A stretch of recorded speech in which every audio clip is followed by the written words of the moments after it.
One of the quickly developing stories for this Kansas City Chiefs team, and the defense in particular, and the defensive backs in particular, is the sudden and rapid and violent emergence of Jaden Hicks to the level of contributor for this team. And I wanted to put some context around this. So I've got some stats, I've got some measurables, I have a source in an article that I had to go all the way back to November 7th in order to get in the chronological sort of filings on Arrowhead Pride. And I did some math with those statistics to look at just what it is we might be looking at with Jaden Hicks here on the defense, who, by the way, I am almost certain to call Jaden Reed at some point in time, and I have no idea why. Maybe it's because Justin Reed and Jaden Hicks are combining in my mind for some reason, but back on November 7th on Arrowhead Pride, we get an article titled Question of the Week. Are we going to see more Jaden Hicks? Subtitled, As the 2024 season carries along, Jaden Hicks continues to show that he deserves more playing time, from Arrowhead Pride, written by Nate Christensen. And this article actually addresses a couple of the things that we've talked about on this channel for a long time now with the emergence of Jaden Hicks, and what it was that I sort of said might happen when he was drafted, was that there would be probably a rookie season that might look a lot like Chamari Connor's. The article itself starts this way. Coming into the season, one of my biggest questions for the Kansas City Chiefs was how they would deploy their safeties. By the end of the year, Bryan Cook was out with an ankle injury, which allowed Chamari Connor to play well to finish the season and heading into the playoffs. But we hadn't seen, in fact, his best game was probably in the playoffs, but we hadn't seen the tandem of Cook, Connor, and Justin Reed get many snaps together. On top of that, the Chiefs drafted safety Jaden Hicks in the 4th round. In my opinion, Hicks was the best safety in the class and someone who could get on an NFL field quickly. For me, this wasn't a question of whether talent the question wasn't talent or depth. Instead, it was how they would get these guys on the field and where they would play. To Kansas City's credit, they figured out their formula immediately. When the Chiefs were in their base defense, Reed and Cook would be the 2 deep safeties, and they would use a lot of zone-based coverages. When the Chiefs wanted to get into single high coverages, Reed would come down into the box, and Cook would play center field. When the Chiefs went to nickel, Connor would come on the field and play in the slot as the 7th defender in the run fit.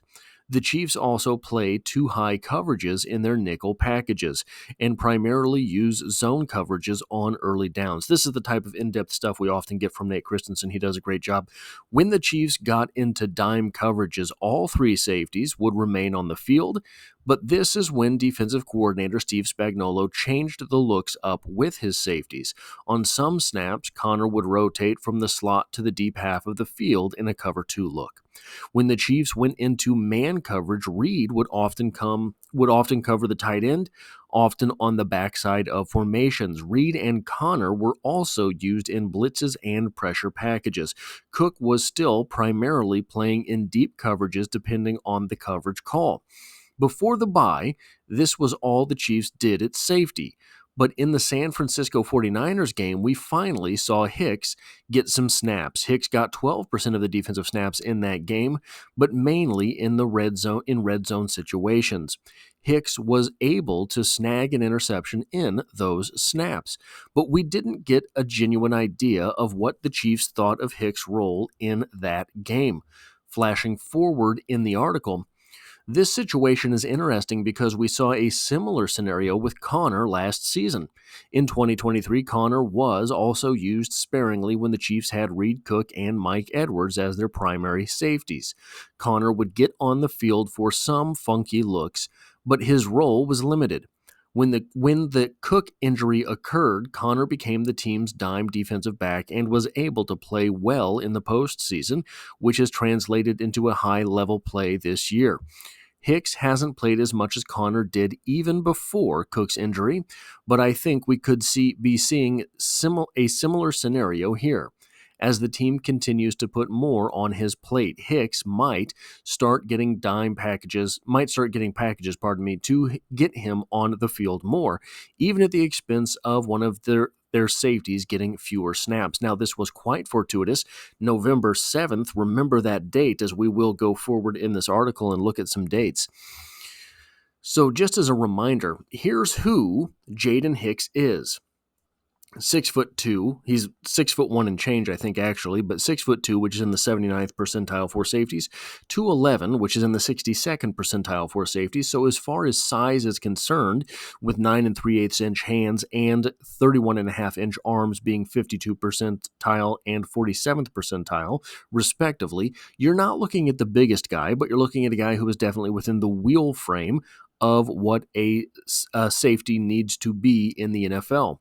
But when you start getting into his measurables, the 4.50 40-yard dash is 73rd percentile, the 37.5 inch vertical is 75th percentile, and a 6.88 3-cone drill is in the 70th percentile. Those are all good numbers. The short shuttle number of 4.37 is 16th percentile, not the best there, but a 122-inch broad jump is 58th percentile, 16 reps on the bench press is 42nd percentile. Again, those shuttle numbers and the bench press, those are things that a lot of times guys are only going to do if they're going to perform well, especially the shuttle numbers, because those are such a vital measurement for NFL players in change of direction and whatnot. So if you're not going to do well there, you just don't participate, and that skews the numbers for what is good up, right? If the guys who are doing it are only the guys who are elite at it, is going to make anything that is passable look as if it is a terrible number. This is here from NFL.com. These were the strengths and weaknesses for Jaden Hicks going into the draft. They said that strengths, angular and long with NFL size, teams are looking for. We just covered that. Good closing burst to play the ball and tackle in the alley. We have certainly seen that in his rookie season. Takes playmaking angles on throws, leading to on-ball production. Certainly, we have seen that with 4 pass deflections and 3 interceptions on just 256 snaps, which we will talk about later as well. Can phase deep routes and play the throw with awareness and timing. We haven't seen as much of him playing center field here. But I think that is certainly something that we can see in the future. Keeps outside shoulder clean when playing contain role. Hurries from play side high safety look to make plays near the line versus the run. We haven't seen as much of that yet either. I believe he has 0 tackles for loss on the season, but again, just 256 snaps. I think we're going to see him more in the final week of the season, but I don't know if we'll see him that much more, because I think that he is going to be counted on in the playoffs with injuries to Chamarri Conner possibly lingering. Weaknesses: gets pads turned when taking on blocks, below average short area agility as an open field tackler. He has not been exposed in those areas yet. Leggy and slow when gathering and changing directions in spaces, and needs to do a better job of keying wideouts and tight ends on play action. We have not seen any of those weaknesses develop in his game to this point. Possibly he has been coached out of them. Possibly we just don't have the exposure on him. One of the things that made Chamarri Conner so effective in the postseason last year is the same thing that you're looking at when you're talking about a quarterback who comes out and has a great rookie season and then struggles in his second season. And what that is you don't have the tape on how to exploit that player yet as an opposing coach. So that might be some of what we're seeing with the weaknesses not developing on film. I wanted to throw this in just to sort of add a little bit of context as far as who Jaden Hicks is and what the perception of him prior to the draft was.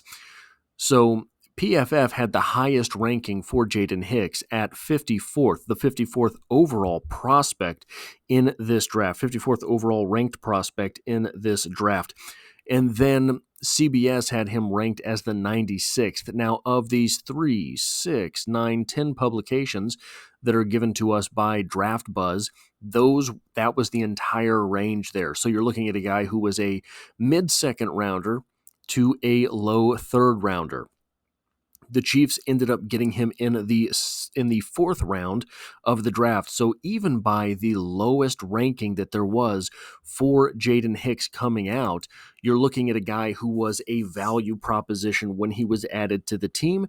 And really, when you start getting into looking at what people said about Jaden Hicks as the draft was going on, and as the Kansas City Chiefs ended up making the pick itself, you could almost, from the draft community, hear a collective gasp that Jaden Hicks was actually taken by the Kansas City Chiefs and would be thrown into this secondary on a defense that is quickly gaining acclaim and respect around the league. Moving on, here are Hicks' stats in 2024, and I know this is hard to see. It's a little bit small for what we're doing here. Let me adjust this so I can get this on the same page, and it's going to be absolutely miserable to try to read as you're watching this video, but I will try to do my best to verbalize what it is we are looking at in these pictures here. Now, you will notice with Jaden Hicks here, he played only single-digit snaps through Week 9, Game 8 versus the Tampa Bay Buccaneers, having no more than 9 snaps at any time, and he only hit 9 twice. The very next week, Week 10, Game 9 against Denver, he broke into the teens. 16 snaps the next game, 12 snaps the next game, 12 snaps. After that, Week 13, Game 12 versus the Raiders, he finally broke into the 20s, hitting 24 snaps, the next game 26 snaps, before in Week 15, Game 14 versus the Cleveland Browns, hitting the 40-snap mark with 41 overall snaps. The next week, his production fell a little bit, or his snap count fell a little bit, I guess I should say, to 34, which was 58% of the defense, before the Pittsburgh game, where we actually saw him for 53 plays, accounting for 71% of the defense. Now, did not get as many snaps as did Chamari Connor, in his rookie season, but we can see here that there was, in Week 17 last year, a 13-12 win over the Chargers. Chamari Connor played 78 snaps of defense, so that is one game that is blowing out of proportion everything that happened to that point in the year. But what we're seeing here between these two collections of stats is something similar. Chamari Connor played sparingly early in the season before, later in the year, an injury to Brian Cook, thrust Chamari Connor onto the field, but the coaching staff had seemingly loved Chamari Connor all the way back to training camp, and much the same can be said for Jaden Hicks.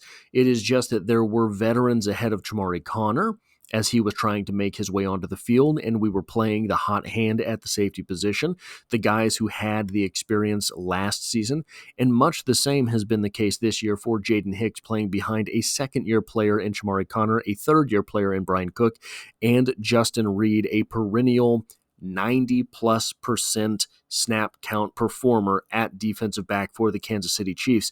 One of the things that is going to be interesting going forward for these Kansas City Chiefs is whether or not Jaden Hicks makes Justin Reed expendable. Justin Reed has a very high contract number here in Kansas City, and I think that the Kansas City Chiefs are going to have to switch things up a little bit this offseason in order to free up cap space going into next year, because they want to, I think, are going to want to address the offensive tackle position.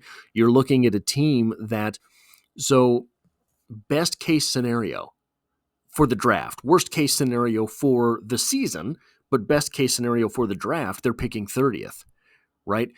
I believe this is still true.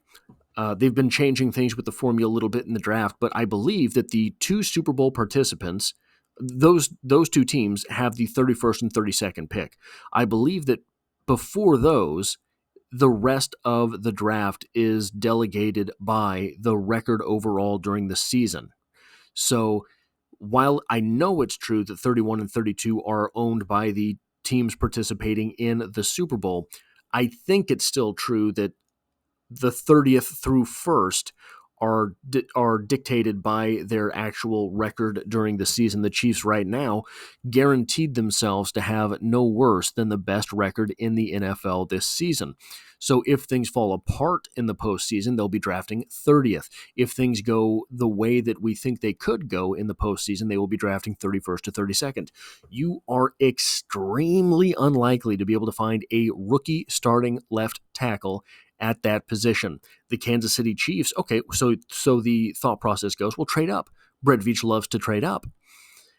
I don't know that they have the expendable ammo right now to trade up and get into those top 15-ish picks. That's where you're looking at if you want a guy who you're fairly confident can come in and start as a rookie for your team, especially when the job of the rookie on that team is protecting the blind side of one Patrick Mahomes.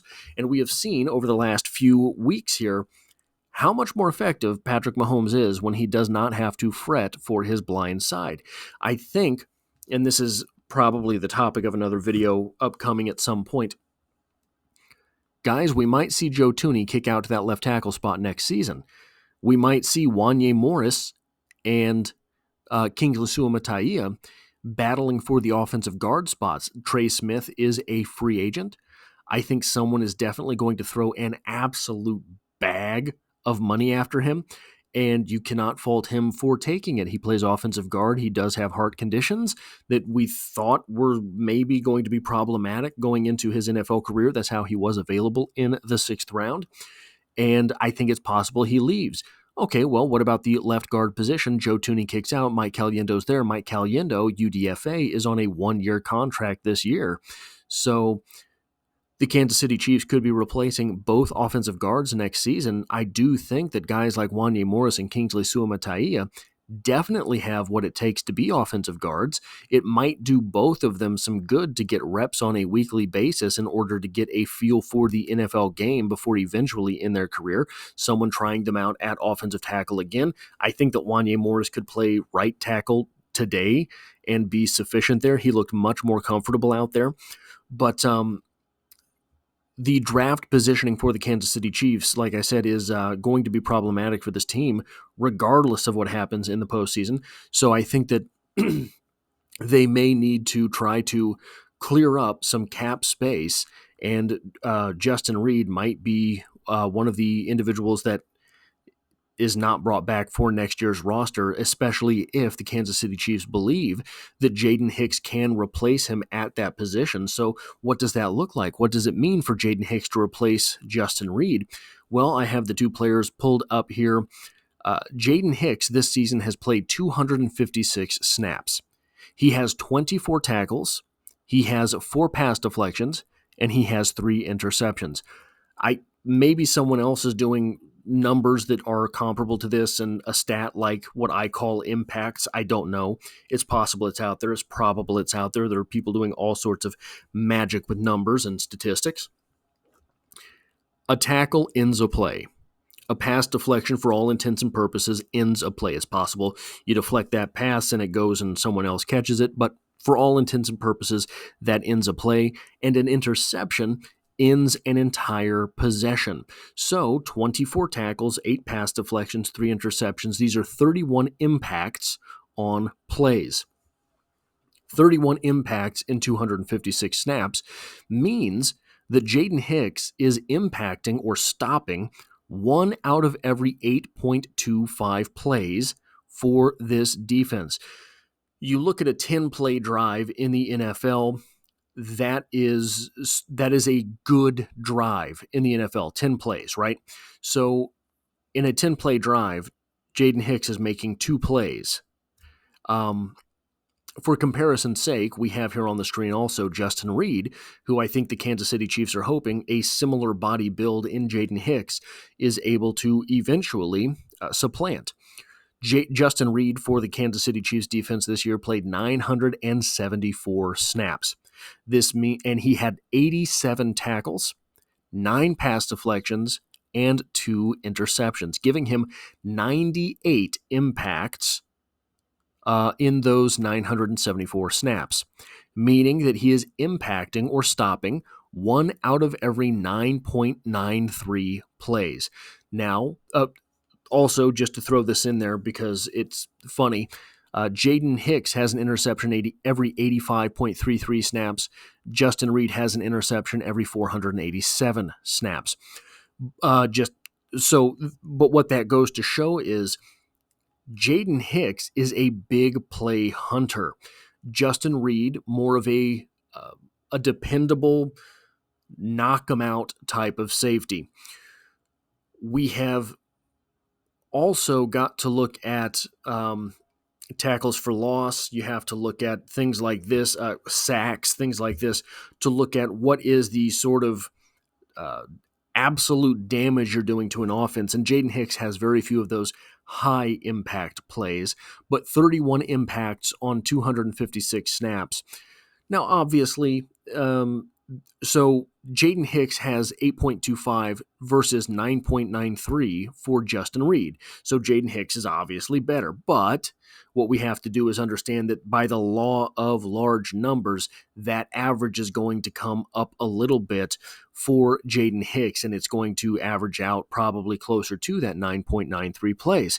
But if he is able to still impact plays on a higher impact level, tackles for loss, interceptions, quarterback sacks, things like that, even quarterback hurries, even quarterback hits, things like that, that is going to make him be an absolutely bigger force than he has been this season. I expect him to get there. I think that Jaden Hicks has the potential to be an absolute superstar for this team. And I think that the Kansas City Chiefs are hoping he is able to supplant Justin Reid at some point. Will this be by next season?